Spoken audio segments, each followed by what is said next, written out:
My name is Gavin Evans, and this is my review of Fast X. And this franchise is one I do not care for.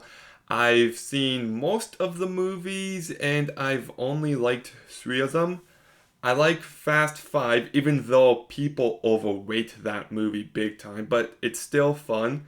I like the sixth movie, and I like the seventh movie because it's not only fun and over the top, but it also has actual emotion in it. So, aside from that, I haven't seen 4 and 9, and the rest are just very forgettable, very dumb movies that do nothing for me. And this movie is no exception. In fact, thinking about it, out of the ones I've seen, this just might be the worst.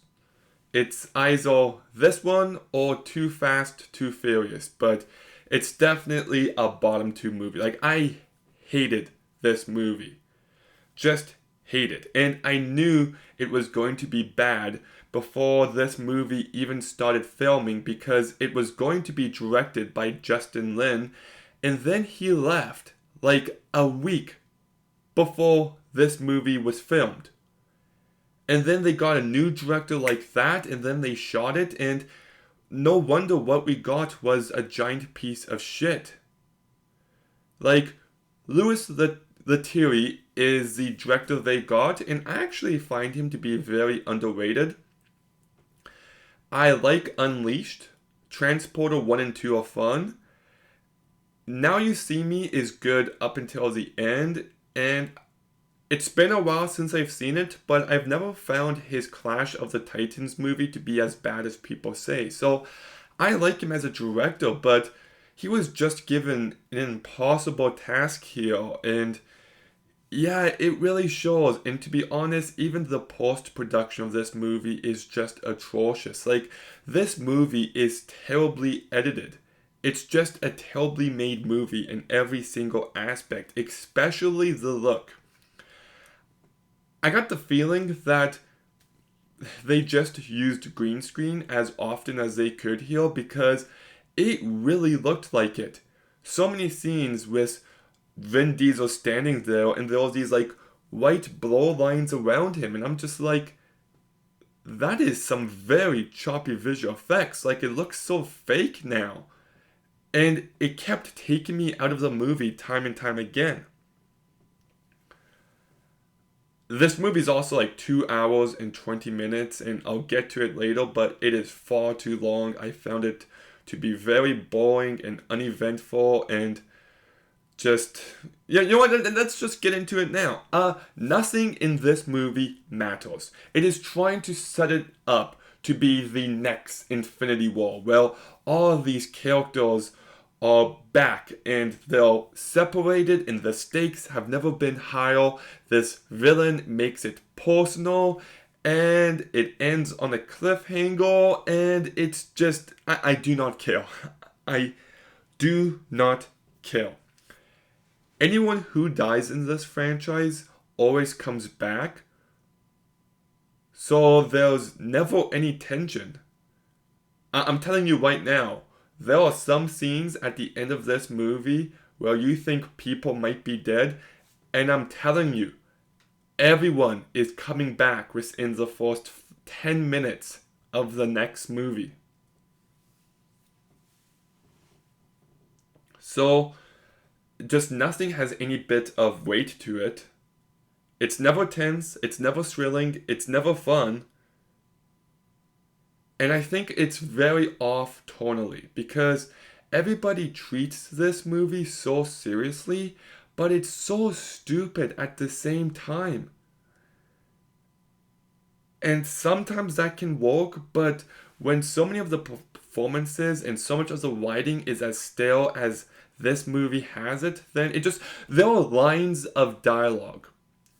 Well, I actually said the line of dialogue before the characters did, and this happened, no joke, 10 to 15 times in the movie. There's a part where somebody sneezed, and the person's just, and I'm just thinking in my head, he's going to say, I'm allergic to your bullshit. And sure enough, word for word, that's exactly what he said next. And then on top of that, the movie just has nothing happening. There's all these different characters, they're all kind of doing something, but it's just a bunch of unrelated scenes. Like, okay, there's one character who ends up finding another character. Well, sorry, first I should say they're working together, then they fight for no reason, and then one character escapes through the vents, and then the character realizes she can't escape alone, so she goes back down, and then they work together again, and then they both escape the vents. And this is actually a big chunk of the movie, and you're just like, what are they doing? Like, this writing is just atrocious. And I don't need Fast and Furious to be, top notch filmmaking. I'm okay if these movies are dumb fun, but they're just not fun.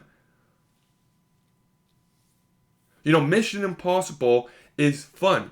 And not just that, it's incredibly well crafted. And not just that, the action is amazing. And all the action in this movie just feels redundant of the other movies. There was a scene when helicopters are attached to a vehicle and he finds a way to escape, just like in Hobbs and Shaw. There's a scene when he drives a car off the back of a plane, and it's like, we've seen this before. We've seen all of this before. It's just, I haven't seen Fast 9. Apparently, it's atrocious. But at least they go to space. At least they drive off a bridge and swing around a mountain. And that might be the only good parts of the movie.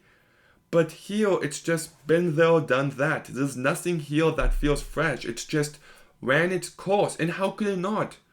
This is the 11th movie in this franchise. It was bound to happen eventually. And if you asked me, it happened a few movies ago. And this just made it clear as day. And there was a few moments in the last act that made me laugh out loud when I definitely wasn't meant to. There was someone who gets kidnapped and it just happens in the most bullshit way possible. And then there's also like a big twist right before the end. And it's...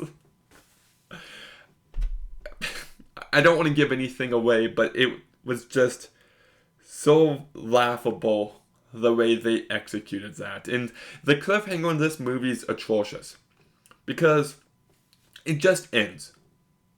There's no reason for it ending when it does. It just ends in the middle of an action sequence. And it's just like, okay, like you look at it, Infinity War, and there was actually an ending there. Endgame could never happen, and I would be satisfied with the ending of Infinity War. Or you take a movie like, you know what? Let's go The Hobbit, The Desolation of Smaug, because hot take, because he's a dragon. Anyways, I like that ending. It's a good cliffhanger, because it's just enough of them getting out of situation, and the next movies begin with death and destruction. And with this movie, you know that everything's going to be fine immediately at the start. Oh, you also got Catching Fire, which still feels like the ending of that story, but still setting up what's coming next incredibly well. So I actually do love cliffhanger endings, but this one just felt so lazy, and yeah, really didn't work for me. I also just find this movie to be completely soulless. Like, they keep talking about how it's about family time and time again, but here's the thing, I never care for these characters. They never feel like family. They have a barbecue at the start of the movie, and that's supposed to be the emotional foundation for everything that follows. I just don't buy into it. It's like it's trying so hard to make you care, and it just comes desperate and pathetic at a certain point, and it just never works. And I think we also need to get to maybe the worst part of this movie. Yeah, I'm not there yet. It's Vin Diesel. He is atrocious in this movie. Every single line delivery falls completely flat. He doesn't have an ounce of charisma or personality. And I'm just like, was he this bad in 5, 6, and 7? Like, he's never been great, but man, this is really awful. There's a reason why his best performances are a robot that barely talks and a tree that barely talks. And I'm saying that, unironically. And I also hate how this character's written because he's just too perfect. You know, he never really gets beaten down. He's always the best in every situation. And he just, you just don't buy into it. It feels so forced. It feels like Vin Diesel just, tooting his own horn. Then you've also got Brie Larson, who I know is a very controversial figure. Talking about her as an actress, I actually think she can be quite great when she does movies like The Glass Castle, and especially Short Term 12 in Room. She is talented when she's working with raw emotion. But when she does these big blockbusters like Kong, Skull Island, or Captain Marvel, she doesn't have any bit of charisma or personality needed. So I thought she was bad here, and I just wish she'd go back to the kind of movies she's good with. Then you've got Michelle Rodriguez, who plays Michelle Rodriguez. Therese Gibson, Ludacris, they play their characters the exact same way. If you think they're funny, you'll laugh. I've never liked them in this series. They just come across as they're trying way too hard. You've got Nasalia Emanuel, who I thought was really bad. Charlize Theron, who I thought was bad. And Leo Ibalo Perry, who plays Dom's kid, was pretty bad as well. There are some fine performances. Jason Statham, I always like. I think he has a lot of personality. On a side note, I just watched Operation Fortune, and my review for that will come at a later date, but that movie was far better than I was led to believe. But I like him here for the short time he's in it. I thought Sung Kang was perfectly fine. I enjoyed him enough. I thought Scott Eastwood was fine, even though I was kind of confused what happened with his character. Like, okay, not to give anything away, but it's at the start, but I felt like he survived something, and then we never see him again. So, like, what happened? And Jason Momoa is just fine for me. He has lots of personality, and he can be quite amusing, but he's never menacing. I know it's a voice performance, so the comparisons might not be fair, but I think Mark Hamill as Joker is just perfection, because he's not only hilarious, but he's also terrifying. And I wish Jason Momoa captured more of that spirit here. The good performances to me, the two standouts were John Cena. I think the guy is very amusing. I think he's becoming his own as an actor, and his growth continues to be more and more apparent. But my favorite performance of this entire movie is Alan Richardson. Despite the shit material he has to work with, first of all, he's got the body to be like a real threat.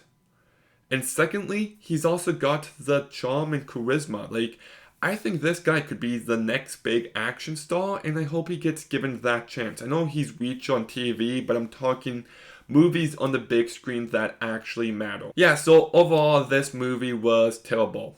I thought the acting for the most part was pretty bad, especially Vin Diesel, who's just abysmal here. The directing was awful. The action scenes were just redundant of the other movies and terribly edited and just really stale, to be honest. The script is trying so hard to be this next big movie, and it just falls flat at every opportunity. It's way too long, it's soulless, it's a terrible movie that nobody should see. My theater was like empty tonight, and that actually made me quite happy. So I'll give Fast X a 2 out of 10. Okay, but did you see Fast X? What did you think? Let me know in the comments down below. Make sure you like, comment, subscribe, stay tuned for more videos soon, and Gavin